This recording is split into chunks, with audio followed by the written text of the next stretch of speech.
Buenos días, hermanos.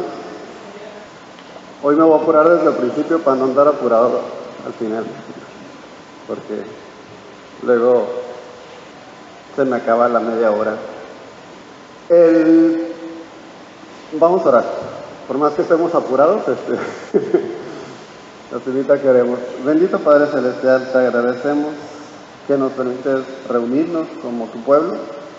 Te alabamos, te glorificamos, porque de entre todos los pueblos tú has escogido a una nación para hacer de especial amor de ti hacia ellos. Te agradecemos, Señor, que podamos ser el objeto de tu amor. Te agradecemos porque a pesar de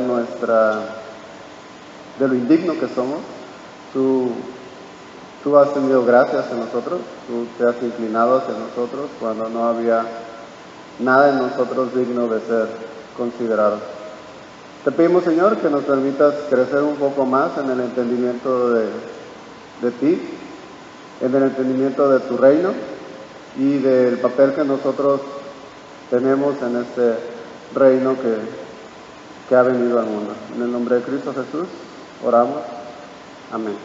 El pueblo de Israel, en el tiempo de los reyes, la historia de los reyes era algo que comentamos hace 2 domingos, es la historia repetida de las tragedias de Israel, y específicamente la historia de los reyes no es tanto el fracaso de Israel, más bien es el fracaso del rey. La historia de los reyes es la historia de los fracasos de los reyes, en donde cada rey era un intento de ser el rey prometido por Dios y cada rey fracasaba. A mí me gusta mucho la historia de Josías. De hecho, si pusiéramos puntuación a los reyes, yo creo que Josías, a mi parecer, tenía la puntuación más alta. Y vas a decir, más alta que David o más alta que Salomón. Creo que en el contexto que le toca vivir a Josías, hay una gran diferencia entre David, Salomón y Josías. Josías era un niño de 8 años que no tenía el más mínimo entendimiento de lo que Dios quería para él, porque su padre era de lo peor.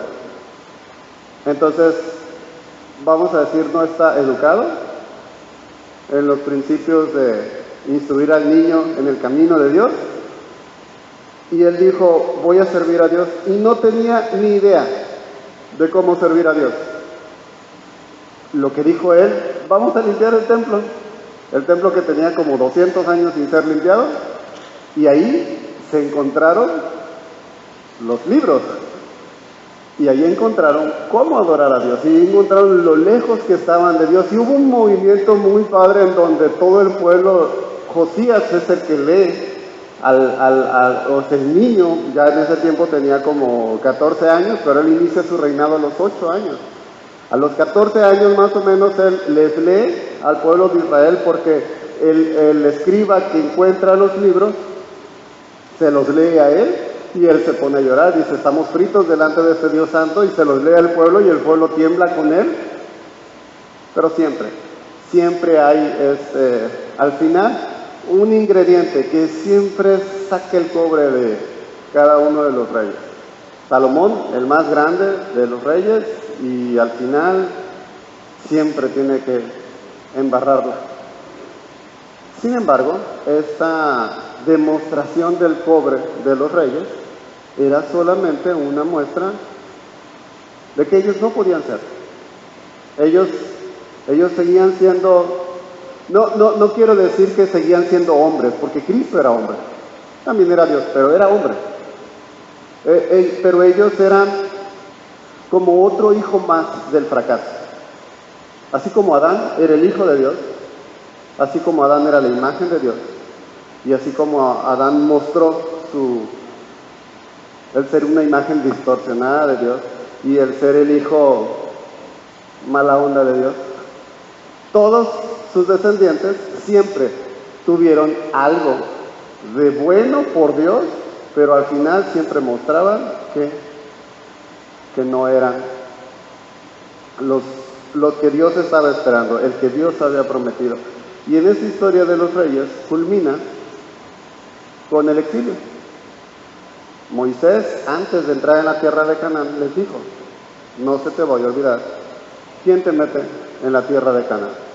Vas a comer, vas a cosechar de lugares donde tú no sembraste, vas a beber agua de pozos que tú no excavaste, vas a beber vino de viñedos que tú no sembraste. Ojalá que no te sientes y digas en tu corazón: mi mano fuerte me trajo hasta aquí. No te olvides de Jehová tu Dios. Y viene la aclaración: porque si tú te olvidas, yo voy a dar a otro más esta tierra que Jehová tu Dios te ha dado, y a ti te voy a mandar a otras naciones, y de ahí Dios va a escuchar tu clamor y te traerá de nuevo y tendrás otra vez la tierra. Y es exactamente la misma dinámica que les profetizó Salomón en la dedicación del templo. Y cuando tu pueblo te desobedezca y te ofenda, y tú traigas juicio contra tu pueblo y los mandes a otras naciones, y ellos volteen arrepentidos, volteando a ver hacia tu templo, tú escucharás su oración y los traerás de vuelta para que adoren de nuevo en Israel. Ok. Ahora imagínate, ya están en el exilio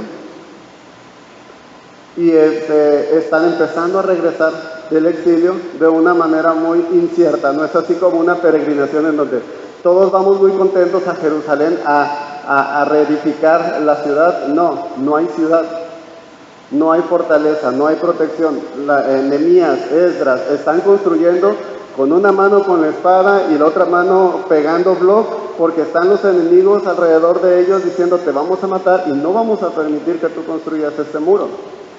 Así es que esta época era demasiado incierta. En Isaías 61, poco antes del regreso, Isaías habla acerca de la redención de Israel y de cómo el pueblo de Israel iba a ser traído otra vez, iba a ser redimido, iba a ser colocado de nuevo en el lugar en donde estaba, y Dios había de cumplir el pacto que había hecho con David, de que vendría un rey del trono de David que regiría el mundo con vara de hierro. Y en Isaías específicamente dice unas señales que van a ver en este rey. Y cuando vean estas señales es porque el reino ha llegado, es porque el rey ha llegado. Después de que el pueblo de Israel regresa a Israel, hay un tiempo de los profetas menores y después 400 años de silencio, en donde Dios no habla absolutamente nada, hasta que se levanta un hombre en el desierto, decía: voz que clama en el desierto.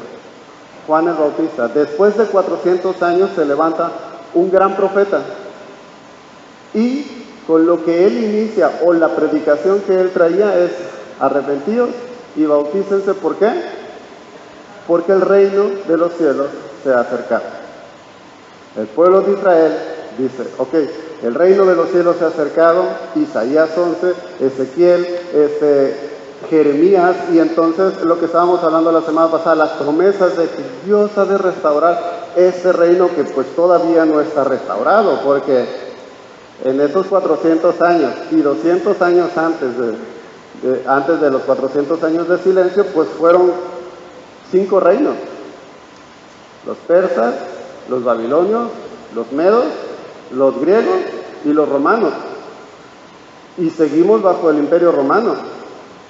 Y Dios, cuando ha de restaurar el reino, lo que debería de hacer, lo que obviamente va a hacer, es que ningún reino esté sobre nosotros. Más bien, nosotros vamos a estar sobre los otros reinos. Juan tenía más o menos esta perspectiva. Juan tenía la perspectiva de que Dios vendría a restaurar el reino de una manera de golpe. Abre el cielo, desciende ese gran rey, destruye a los enemigos en un 2x3, y entonces, ¿por qué?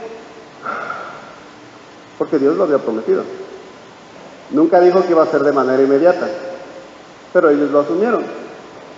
Entonces, el problema es que llega Jesús, y Jesús llega con la misma predicación de Juan el Bautista. Arrepiéntense porque el reino de los cielos ha llegado. Juan el Bautista lo anunció como una profecía casi inmediata. Jesús no lo anuncia como una profecía, Jesús lo anuncia como un cumplimiento. ¿Qué razón tenía Jesús para hacer esta afirmación tan altiva de decir el reino de los cielos se ha acercado? ¿Con qué calidad moral Jesús podía decir eso? Porque él era el rey. Él es el que instaura el reino.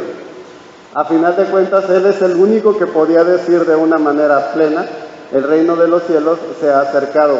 ¿Por qué? Porque ya llegué.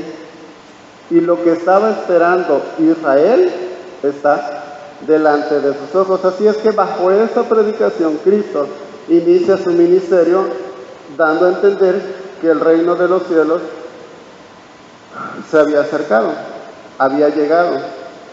Pero había un contraste entre el reino recién llegadito y el reino que estábamos esperando. Y hay una lucha, una tensión entre los judíos porque pues si cumples con algunas características, si nos gustas como rey, pero ¿cuándo? ¿Cuándo nos vas a levantar en armas? ¿Cuándo nos vas a guiar en la batalla? ¿Cuándo? Y obviamente todo esto considerando toda la historia de Israel. La historia de Israel, el pueblo de Dios los llevó de la mano en las conquistas. Ellos estaban esperando de nuevo conquistas, que los vinieran a consolidar, porque lo que ellos esperaban era restaurar el imperio que había creado David. Porque a David se le hizo la promesa, el imperio que había desarrollado Salomón, porque a final de cuentas Salomón era parte del cumplimiento de este pacto que Dios había hecho con David. Entonces, Juan era primo de Cristo. Dice uno de los evangelios que cuando Juan nace 6 meses antes de Cristo, y cuando María va a visitar a la madre de Juan, Elizabeth, y entonces dice que los niños brincaban en su vientre. No sé si era o algo hacían, pero era el gozo de reconocer que su Señor estaba delante de él. El reconocimiento que hace Juan el Bautista de Cristo es casi pleno. Seguramente Juan sabía de lo que el ángel había dicho a su madre y a su tía. Seguramente sabía que el ángel le había dicho, sobre él descansará el trono de su padre David. Seguramente su madre le había platicado que el ángel le había dicho que él iba a abrir el camino para que pasara el rey, anunciar el camino, abrir las sendas para que su rey entrara con todo su esplendor. Ese rey es tu primo. Ahora, Juan cumple con lo que tiene que hacer. Y ante la perspectiva de Juan, parece que Cristo no cumple del todo. Cuando Juan ve que desciende hacia donde estaba él en el río, dice, he aquí el Cordero de Dios que quita el pecado del mundo. Y está esa parte muy padre en donde Juan le dice, yo no soy digno ni siquiera de desatar la correa de atar la correa de tus sandalias.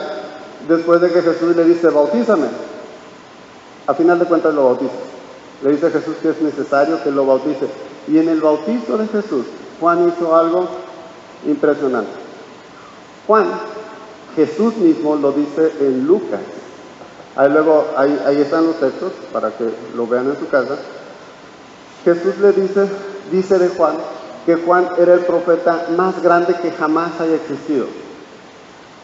En la Biblia se conocen como profetas mayores, como profetas menores, Parece que los profetas mayores es porque escribieron mucho y los profetas menores porque escribieron poco, pero no es así. Un profeta menor no es alguien de menor calidad su profecía, ni tampoco que escribe menos. Un profeta menor es un profeta que habla la voluntad de Dios para su pueblo de una manera contemporánea, mientras que el profeta mayor lo que hace es que su profecía va encaminada hacia Cristo. Sí profetizaba cosas que tenía que ver con la vida actual de su pueblo, pero el profeta mayor a lo que apuntaba era hacia la venida de Cristo. Esto es Daniel, Isaías, Jeremías, Ezequiel. Estos profetas, cuando tú vas al Nuevo Testamento, a todo el cumplimiento de las profecías del Antiguo Testamento, generalmente se refieren a estos 4 profetas grandes. ¿Por qué son mayores estos profetas? Porque anunciaban al rey, porque su profecía tenía que ver con que Dios había de cumplir la promesa a David. De hecho, el término de hijo de David lo desarrolla Daniel y Jeremías, creo. Hijo de hombre, perdón. Entonces, cuando Jesús es bautizado, y la próxima semana vamos a hablar un poco del bautizo, y el bautizo de Jesús no tiene mucho que ver con el bautizo de su iglesia, con la práctica del sacramento del bautismo. La próxima semana vamos a hablar un poco acerca del sacramento del bautismo y de la cena del Señor, porque a final de cuentas estos dos son las señales del pacto, del nuevo pacto. Cristo dice: esta es mi sangre que por vosotros, este es mi cuerpo que por vosotros es partido, esta es mi sangre del nuevo pacto. Y la próxima semana vamos a hablar un poquito de la parte en donde dice, y no beberé más de este jugo de la vid hasta que vuelva con mi Padre y lo beba el vino nuevo cuando venga en todo su esplendor, cuando venga en toda su gloria. Hasta ese entonces su iglesia es llamada a recordar su muerte y resurrección a través del partimiento del pan y del compartir la copa. Pero el bautizo de Cristo no tuvo algo que ver con el bautizo que nosotros practicamos como iglesia. El bautismo como iglesia tiene que ver con la incorporación de una persona al pueblo del pacto. Cristo no estaba siendo incorporado al pueblo del pacto, puesto que Él es el cumplimiento del pacto y Él es el que hace el pacto. Porque si tú te acuerdas, en el Antiguo Testamento, el que promete un nuevo pacto, el pacto con Cristo, es el Padre. Pero el que dice que es el cumplimiento del pacto no es el Padre, es Cristo quien lo dice. Cristo no necesita que el Padre venga a decir, Él es el nuevo pacto. No, Cristo dice: yo soy el cumplimiento del pacto. Así es que cuando Juan lo bautiza, más bien lo que Juan estaba haciendo es una unción, como se ungían los reyes. Juan estaba ungiendo a Cristo como rey. A final de cuentas, la unción de los reyes era a cargo. Solamente había 2 personas en el Antiguo Testamento que podían hacer la unción de un rey, que era un sacerdote y un profeta. Y para ungir a Cristo como rey, Dios utilizó al profeta más grande que jamás había existido, que era Juan. ¿Por qué el más grande de todos? Porque todos añoraban ver lo que Juan vio. Porque todos solamente dijeron lo que Dios les dijo que dijeran, pero Juan vio el cumplimiento de quién era. Y no solo vio el cumplimiento, ¿te imaginas? Lo ungió. Él unge a Cristo. Lo que le da validez al ungimiento de Cristo obviamente no es Juan, sino que se escucha la voz del cielo que dice: este es mi Hijo, en el cual encuentro complacencia, y desciende el Espíritu Santo en forma de paloma y posa sobre él. Y entonces Juan está cumpliendo el hacer camino. el presentar al rey, el apuntar, el pásele por aquí, Señor, y él le va abriendo el camino, abriendo las sillas para que pase el rey. Pero este rey, pues va muy discreto. Y cuando Juan es encarcelado, bueno, pues ya me encarcelaron, pero seguramente ahorita se va a levantar en armas y me van a venir a sacar. Pero luego esa muchacha se le pone a bailar al rey y le pide la cabeza de Juan y dice, oye, esto cada vez apunta más a que me maten, no a que se levanten armas y me salven. Y así es que le manda a preguntar, ¿eres tú el que habíamos estado esperando o tenemos que esperar a alguien más? Sí, ya sé que mi mamá me contó la historia de que yo te tenía que abrir el camino y para que tú pasaras. Sí es verdad que tu mamá contaba la historia de que el ángel le dijo que tú eras el cumplimiento de la promesa de David. Sí es verdad que yo te bauticé y que se escuchó la voz del cielo, pero nomás confírmame, ¿no? Porque no entiendo para dónde va. Y Jesús le dice algo muy interesante. Le dice, díganle a Juan que los ciegos ven, los cojos andan, los pobres son alimentados, el evangelio es predicado a los pobres y los endemoniados son liberados. Le van a dar el mensaje a Juan. Juan dice, ok, no reniega, va, lo decapitan y no dice nada. ¿Qué le dijo Jesús? ¿Qué le dijo Jesús en estas 5 cosas? Como para callar a este hombre y decir, está bien, reconozco que tú eres el Señor y voy a la muerte. Le dijo 5 señales que son las señales del reino que da Isaías. Los cojos van a andar, los ciegos van a ver. El evangelio es llegar a los pobres, los endemoniados van a salir liberados. Todas estas cosas Isaías se las dijo al pueblo que estaba en el exilio, prometiéndoles cuando el rey llegara. Así es que Juan entiende que el reino no iba a llegar exactamente como ellos lo esperaban, pero que si era verdad que él era el rey, si era verdad porque él tenía las señales, porque él tenía el cumplimiento de lo que Isaías había dicho en Isaías 61. Y obviamente Jesús en su ministerio se dedica a liberar endemoniados, a predicar el evangelio, a sanar a los enfermos, a darle vista a los ciegos. Así es que la diferencia entre el reino venidero, el reino prometido y el reino que se esperaba, había un abismo. Dios no cambió la fichada, más bien el pueblo de Israel, obviamente si hubiéramos estado ahí nosotros también nos hubiéramos salido por la tangente y hubiéramos esperado algo más acorde a nuestro corazón y no necesariamente al plan de Dios. Jesús dice en Mateo 13, del 31 al 32, parece como una parábola un tanto insignificante, y toda esa parte de Mateo 13 habla acerca del reino de Dios. Y en el 13:31 habla acerca de la semilla de mostaza, y dice, el reino de los cielos es como una semilla de mostaza, la cual puede ser muy pequeña, pero crecerá. El reino de los cielos no va a llegar en todo su esplendor, pero va a crecer. Y entonces es cuando no entendemos, porque, y entonces ¿cuándo te vas a levantar en armas? No, el reino de los cielos empieza con una semilla. No sé si estaba haciendo referencia a él como la semilla, no creo que, no, olviden lo que dije. Pero cuando se refiere a que empieza como una semilla, es que empieza como algo muy pequeño.